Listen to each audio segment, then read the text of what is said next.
السلام علیکم. ایران امریکہ اسرائیل کے اس جنگ میں ایران جو میزائلز استعمال کر رہا ہے وہ اسے نارتھ کوریا سپلائی کر رہا ہے. Kim Jong-un, according to local reports, the North Korean dictator has said that if Iran were to request military assistance, his country would be prepared to. اب نارتھ کوریا نے حیران کر دیا امریکہ کو. دائیگو گورسیا جو کہ ایران سے 4000 کلومیٹر دور ہے، یہ 4000 کلومیٹر دور ہے ایران سے، لیکن ایران نے پھر بھی ادھر امریکی بیسز کو ٹارگٹ کیا. تو اب ٹرمپ حیران ہے کہ یہاں پر ان کی میزائل کیپیبلٹی کیسے آ سکتی ہے. انہوں نے تو دعویٰ کیا تھا ایران نے کہ ہمارے پاس 2500 کلومیٹر سے زیادہ رینج والا میزائل ہے ہی نہیں. تو یہ 4000 کلومیٹر پر دیویگو گورسیا اوشن پر انہوں نے امریکن ایئر بیس کو کیسے ٹارگٹ کیا. اور اس کے ساتھ ساتھ اب نارتھ کوریا ایران کو IBCM میزائل ٹیکنالوجی بھی دے سکتا ہے. تو آپ سوچیں کہ یہ کتنا خطرناک ہو سکتا ہے ٹرمپ اور امریکہ کے لیے کہ دیویگو گورسیا اوشن جو کہ 4000 کلومیٹر دور ہے ایران سے، اور ایران نے کل اس پر امریکن ایئر بیسز کو ٹارگٹ کیا اس میزائل سے جو نارتھ کوریا نے دیا تھا ان کو. تو اب ٹرمپ کو یہ لگ رہا ہے کہ ایران اکیلا نہیں ہے، اس کے پیچھے میرے تمام جو دشمن ہے وہ اس کے ساتھ کھڑے ہیں. اور شارٹ 2 اور یونیک بات یہاں پر یہ ہے کہ چائنا ایران کو ایک ایسا کیمیکل دے رہا ہے جس سے وہ جنگ کے دوران ہی 100 سے 200 میزائل بنا سکتا ہے، اور اس کیمیکل کا نام ہے سوڈیم پر کلورائڈ. اس کا استعمال اصل میں میزائل کو اڑانے کے لیے استعمال ہوتا ہے اور میزائل کو ٹارگٹ کرنے کے لیے. جب میزائل ہوا میں اڑتا ہے تو ہوا میں آکسیجن کا جو لیول ہے وہ بہت کم ہو جاتا ہے، تو تب یہ سوڈیم پر کلورائڈ آکسیجن کی کمی کو پورا کرتا ہے اور اس میزائل کو اپنے ہدف تک پہنچاتا ہے، اپنے ٹارگٹ تک پہنچاتا ہے. تو یہ سوڈیم پر کلورائڈ بہت ضروری ہے، اور چائنا دبا دب یہ ایران کو دے رہا ہے کہ لے لو اور میزائل تیار کرو اور امریکہ کا سر توڑ دو. اس سے پہلے چائنا امونیا پر کلورائڈ دے رہا تھا ایران کو، لیکن یہ تھوڑا سا ایکسپینسو ہے. تو اب سوڈیم پر کلورائڈ دے رہا ہے چائنا ایران کو کہ لو اور اس سے میزائل بناؤ، اور ایران جنگ کے دوران ہی اس سے 100 سے 200 کی تعداد میں میزائل بنا دیتا ہے اور پھر عرب ممالک اور اسرائیل چھوڑ دیتا ہے. اور ایک شارٹ نمبر 3، اب یہ پوائنٹ بہت زیادہ ضروری ہے جو ٹرمپ کو ریئلائز ہو گیا کہ عوام اب میرے خلاف ہو رہی ہے، امریکی عوام اب میرے خلاف ہو رہی ہے. جب امریکہ افغانستان پر اٹیک کر رہا تھا، حملہ کر رہا تھا، تو اس وقت امریکہ نے عوام میں ووٹنگ کی، اپنی عوام میں، کیونکہ وہاں پر ڈیموکریسی ہے. عوام سے پوچھنے کے بعد آپ بالکل ایک کام بھی نہیں کر سکتے. تو جب یہ پوچھا گیا کہ افغانستان پر حملہ کرے یا نہیں، تو 80% لوگ اس پر متفق تھے کہ ہاں افغانستان پر حملہ کرو.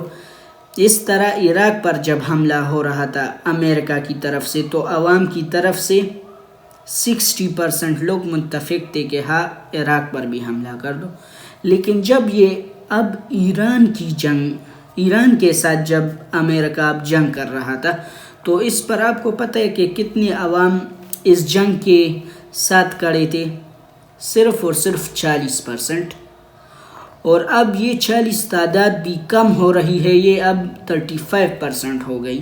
اب ٹرمپ کو یہ ریئلائز ہو رہا ہے کہ عوام کم ہو رہی ہے، حالانکہ یہ لوگ کوشش کر رہے ہیں کہ یہ تعداد بڑھے، پھر ہم طاقت سے ان پر اٹیک کریں گے، لیکن یہاں پر تو ان کی وہ ریشو بھی کم ہوتی جا رہی ہے. تو یہ سب سے بڑا ڈر ہے ان کا. جنگ کی مخالفت اب امریکہ کے اندر سے ہو رہی ہے.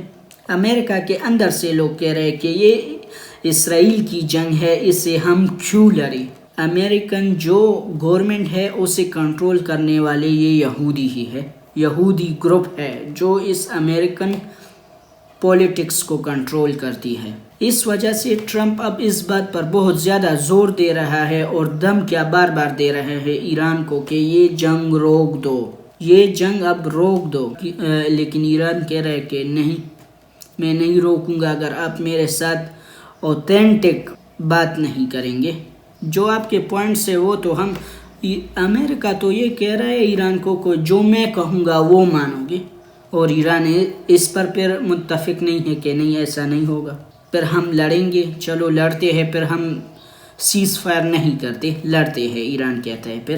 اور ایک بات میری ٹپ میں رکھ لو، اس ایران اور یو ایس کے اس جنگ میں صرف اسرائیل امریکہ کے سپورٹ میں کھڑا ہے ممالک کی سطح پر، اور کوئی ملک نہیں ہے، نہ یورپ، نہ نیٹو، نہ رشیا، نہ چائنا، کوئی بھی اس کے سائڈ پر نہیں کھڑا، امریکہ کے سائڈ پر کہ ہاں ان سے لڑو۔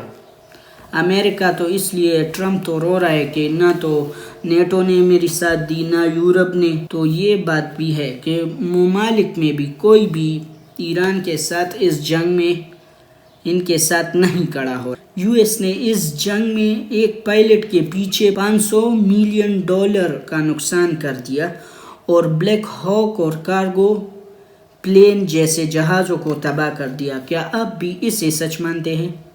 تو let's go to the reality. America کبھی بھی اپنے ایک پائلٹ کے پیچھے $500 ملین کا نقصان نہیں کرنا چاہتا تھا، اور نہ یہ ان کا پلان تھا کہ ہم ایک پائلٹ کے پیچھے اتنا بڑا نقصان اپنا کریں گے، بلکہ یہ تو 400 کلو گرام انرچ یورینیم کے پیچھے انہوں نے اپنی یہ سارے جہاز تباہ کر دیے، کیونکہ جہاں پائلٹ گرا تھا یہ پلینز وہاں پر نہیں بلکہ اس کے اپوزٹ اصفہان شہر میں ایک نیوکلیئر فیسلٹیز کے ساتھ تباہ ہوئی تھی۔ تو اب آپ نے کیا سوچا کہ یہ ایک پائلٹ کے پیچھے نہیں بلکہ یہ دنیا کو دکھانا چاہتے تھے کہ ہم تو ایک پائلٹ کے پیچھے آئے ہیں ایران کے اندر، لیکن کیل اس کے الٹ تھا۔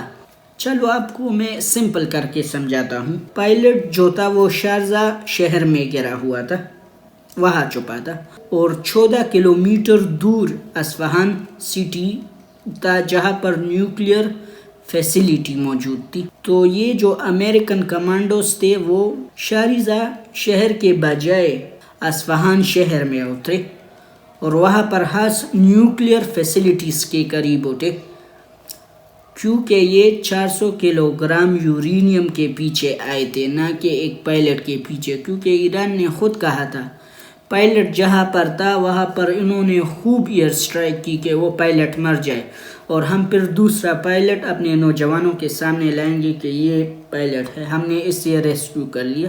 کیونکہ کوئی بھی ایک پائلٹ کے پیچھے اپنے $500 ملین کا نقصان نہیں کرتا۔ دس از اے پلان۔ یہ ان کا تو یہ پلان تھا کہ ایران کو یہ لگ رہا ہوگا کہ یہ مشن اس لیے سٹارٹ کیا گیا کہ ہم اپنے پائلٹ کو ریسکیو کریں گے، تو ان کی ساری دھیان اس پائلٹ کے پیچھے ہوگی، اور ہم آئیں گے اصفہان نیوکلیئر فیسلٹیز کے پیچھے، وہاں پر 400 کلو گرام یورینیم کو ڈھونڈیں گے، لیکن یہ فیل ہو گیا۔ اور ٹرمپ اب بار بار یہی اپنے مذاکرات میں کہتا ہے ایران کو کہ ہمیں وہ 400 کلو گرام انرچ یورینیم دینا ہوگا، اور ایران اس پر متفق نہیں ہے، دونوں راضی نہیں ہے اس پوائنٹ پر۔ ٹرمپ نے ایک پوسٹ کی اور اس میں ایران کو یہ دھمکی دی، اگر تم نے ٹیوزڈے کے دن اس اسٹریٹ آف ہارموز کو نہیں کھولا تو ہم آپ کے پاور پوائنٹس کو پھر نشانہ بنائیں گے اور بریجز کو نشانہ بنائیں گے۔